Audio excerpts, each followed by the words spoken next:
सभी को सादर नमस्कार। राजभाषा कार्यशाला में आप सभी का हार्दिक अभिनंदन और स्वागत।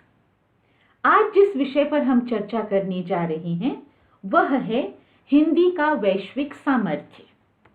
21वीं शताब्दी 20वीं शताब्दी से भी ज्यादा तीव्र परिवर्तनों वाली और चमत्कारिक उपलब्धियों वाली शताब्दी सिद्ध हो रही है। विज्ञान एवं तकनीक के सहारे पूरी दुनिया एक वैश्विक गांव में तब्दील हो रही है और स्थलीय व भौगोलिक दूरियां अपनी अर्थवत्ता खो रही हैं। वर्तमान परिदृश्य में भारत विश्व की सबसे तीव्र गति से उभरने वाली अर्थव्यवस्थाओं में से एक है तथा विश्व स्तर पर इसकी स्वीकार्यता और महत्ता स्वतः बढ़ रही है। हमारे पास अकूत प्राकृतिक संपदा तथा युवतर मानव संसाधन हैं, जिनके कारण हम भावी वैश्विक संरचना में उत्पादन के बड़े स्रोत बनकर निकट भविष्य की विश्व शक्ति बन सकते हैं। ऐसी स्थिति में भारत की विकासमान अंतरराष्ट्रीय छवि हिंदी के लिए वरदान सदृश है। यह सच है कि वर्तमान वैश्विक परिवेश में भारत की बढ़ती उपस्थिति हिंदी का भी उन्नयन कर रही है। आज हिंदी राजभाषा की गंगा से विश्व भाषा का गंगा सागर बनने की प्रक्रिया में है। आखिर वे कौन सी विशेषताएं हैं जो किसी भाषा को वैश्विक संदर्भ प्रदान करती हैं? ऐसा करके हम हिंदी के विश्व संदर्भ का वस्तुपरक विश्लेषण कर सकते हैं।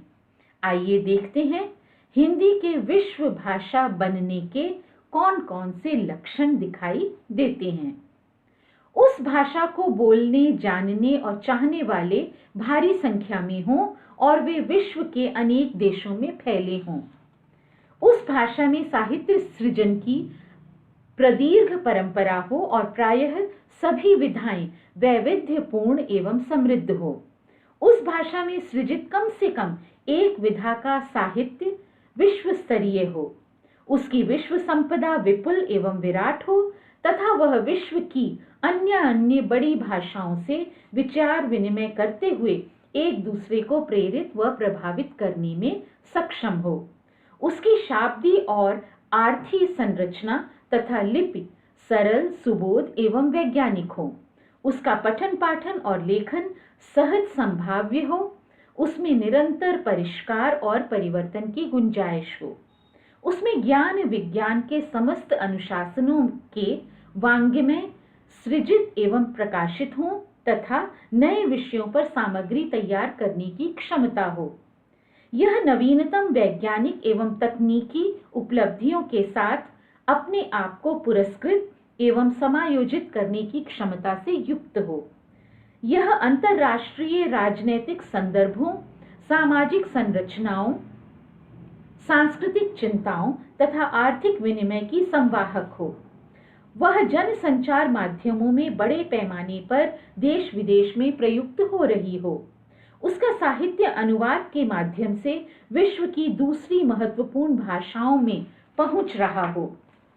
उसमें मानवीय और यांत्रिक अनुवाद की आधारभूत तथा विकसित सुविधा हो। उसमें उच्च कोटि की पारिभाषिक शब्दावली हो और वह विज्ञान एवं प्रौद्योगिकी की नवीनतम आविष्कारों को अभिव्यक्त करते हुए मनुष्य की बदलती जरूरतों एवं आकांक्षाओं को वाणी देने में समर्थ हो। वह विश्व चेतना की संवाहिका हो। वह स्थानीय आग्रहों से मुक्त विश्व दृष्टि संपन्न कलाकृतियों एवं कृतिकारों की भाषा हो, जो विश्व स्तरीय समस्याओं की समझ और उनके निराकरण के लिए कार्य करते हों। जब हम उपयुक्त प्रतिमानों पर हिंदी का परीक्षण करते हैं तो पाते हैं कि वह न्यूनाधिक मात्रा में प्रायः सभी निष्कर्षों पर खरी उतरती है। जहां तक देवनागरी लिपि की वैज्ञानिकता का सवाल है तो यह सर्वमान्य है। देवनागरी में लिखी जाने वाली भाषाएं उच्चारण पर आधारित हैं। हिंदी भाषा का अन्यतम वैशिष्ट्य यह है कि उसमें संस्कृत के उपसर्ग तथा प्रत्ययों के आधार पर शब्द बनाने की अभूतपूर्व क्षमता है।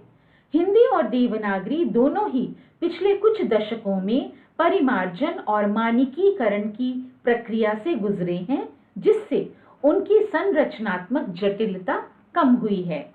हम जानते हैं कि विश्व मानव की बदलती हुई चिंतात्मकता तथा नवीन जीवन स्थितियों को व्यंजित करने की भरपूर क्षमता हिंदी भाषा में है और देवनागरी लिपि में है। विगत कुछ वर्षों से विज्ञान और प्रौद्योगिकी पर आधारित पुस्तकों का निर्माण, उनके प्रयास निरंतर हो रहे हैं। अभी हाल ही में महात्मा गांधी अंतर्राष्ट्रीय हिंदी विश्वविद्यालय वर्धा द्वारा हिंदी माध्यम में MBA का पाठ्यक्रम आरंभ किया गया है। इसी तरह इकोनॉमिक टाइम्स और बिजनेस स्टैंडर्ड जैसे अखबार हिंदी में प्रकाशित होकर उसमें निहित संभावनाओं का उद्घोष कर रहे हैं। पिछले कई वर्षों से यह भी देखने में आया है कि स्टार न्यूज जैसे चैनल जो अंग्रेजी में आरंभ हुए, वे विशुद्ध बाजारीय दबाव के चलते पूर्णतः हिंदी चैनल में रूपांतरित हो गए हैं।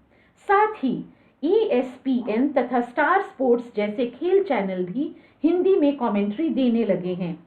हिंदी को वैश्विक संदर्भ देने में उपग्रह चैनलों, विज्ञापन एजेंसियों, बहुराष्ट्रीय निगमों और यांत्रिक सुविधाओं का विशेष योगदान है। यह जनसंचार माध्यमों की सबसे प्रिय और अनुकूल भाषा बनकर निखरी है। आज विश्व के सबसे ज्यादा पढ़े जाने वाले समाचार पत्रों में आधे से अधिक हिंदी के हैं। इसका आशय यही है कि पढ़ा लिखा वर्ग भी हिंदी के महत्व को समझ रहा है। वस्तुत स्थिति यह है कि आज भारतीय महाद्वीप ही नहीं, भारतीय उपमहाद्वीप ही नहीं, बल्कि दक्षिण पूर्व एशिया, मॉरिशस, चीन, जापान, कोरिया, मध्य एशिया, खाड़ी देशों, अफ्रीका, यूरोप, कनाडा तथा अमेरिका तक में हिंदी कार्यक्रम उपग्रह चैनल के जरिए प्रसारित हो रहे हैं और भारी तादाद में उन्हें दर्शक भी मिल रहे हैं। हिंदी अब कई नई प्रौद्योगिकी के रथों पर आरूढ़ होकर विश्वव्यापी बन रही है।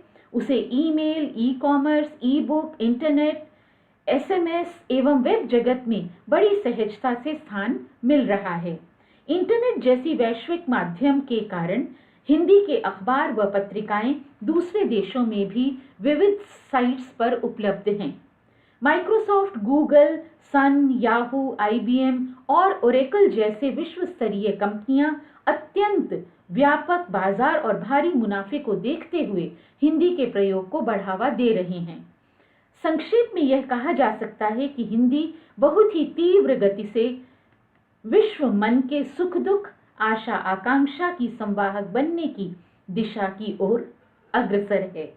आज विश्व के दर्जनों देशों में हिंदी की पत्रिकाएं निकल रही हैं तथा America, England, Germany, Japan, Austria जैसे विकसित देशों में हिंदी के कृति रचनाकार अपनी सृजनात्मकता और उदार पूर्वक विश्व मन का संस्पर्श कर रहे हैं। हिंदी के शब्दकोश तथा विश्वकोश निर्मित करने में भी विदेशी विद्वान सहायता कर रहे हैं। जहां तक अंतर्राष्ट्रीय स्तर पर राजनीतिक, सामाजिक, सांस्कृतिक तथा आर्थिक विनिमय के क्षेत्र में हिंदी के अनुप्रयोग का सवाल है, तो यह देखने में आया है कि हमारे देश के नेताओं ने समय समय पर अंतर्राष्ट्रीय मंचों पर हिंदी में भाषण देकर उसकी उपयोगिता का उद्घोष किया है। यदि श्री अटल बिहारी वाजपेयी तथा श्री PV नरसिम्हा राव द्वारा संयुक्त राष्ट्र संघ में हिंदी में दिया गया वक्तव्य स्मरणीय है, तो श्रीमती इंदिरा गांधी द्वारा राष्ट्रमंडल देशों की बैठक तथा श्री चंद्रशेखर द्वारा दक्षेस शिखर सम्मेलन के अवसर पर हिंदी में दिए गए भाषण भी उल्लेखनीय हैं। यह भी सर्वविदित है कि यूनेस्को के बहुत सारे कार्य हिंदी में संपन्न होते हैं। इसके अलावा अब तक विश्व हिंदी सम्मेलन मॉरिशस, त्रिनिदाद, लंदन, सूरीनाम और न्यूयॉर्क जैसे स्थलों पर संपन्न हो चुके हैं।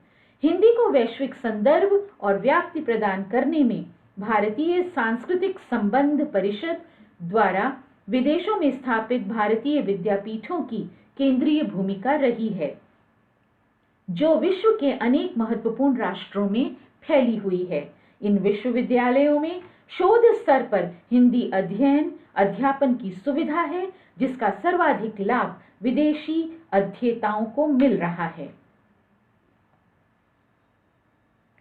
हिंदी विश्व के प्रायः सभी महत्वपूर्ण देशों के विश्वविद्यालयों में अध्ययन अध्यापन में भागीदार है। अकेले अमेरिका में ही लगभग 150 से ज्यादा शैक्षणिक संस्थानों में हिंदी का पठन पाठन हो रहा है। हिंदी सिनेमा अपने संवादों और गीतों के कारण विश्व स्तर पर लोकप्रिय हुई है। हिंदी की मूल प्रकृति लोकतांत्रिक और रागात्मक संबंध निर्मित करने की रही है। यह विश्व के सबसे बड़े लोकतंत्र की केवल राजभाषा ही नहीं है, बल्कि Pakistan, Nepal, Bhutan, Bangladesh, Fiji, Mauritius, Guana, Trinidad और सूरीनाम जैसे देशों की संपर्क भाषा भी है। यह भारतीय उपमहाद्वीप के लोगों के बीच खाड़ी देशों, मध्य एशियाई देशों, रूस, समूचे यूरोप, कनाडा, अमेरिका और मैक्सिको जैसे प्रभावशाली देशों में रागात्मक जुड़ाव तथा विचार विनिमय का सबल माध्यम भी रही है।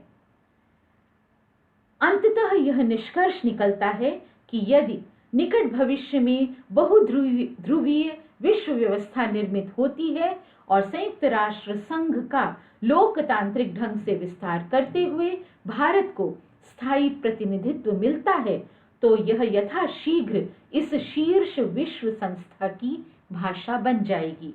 सारांश यह है कि हिंदी विश्व भाषा बनने का सामर्थ्य रखती है और इस दिशा में हिंदी उत्तरोत्तर अग्रसर है।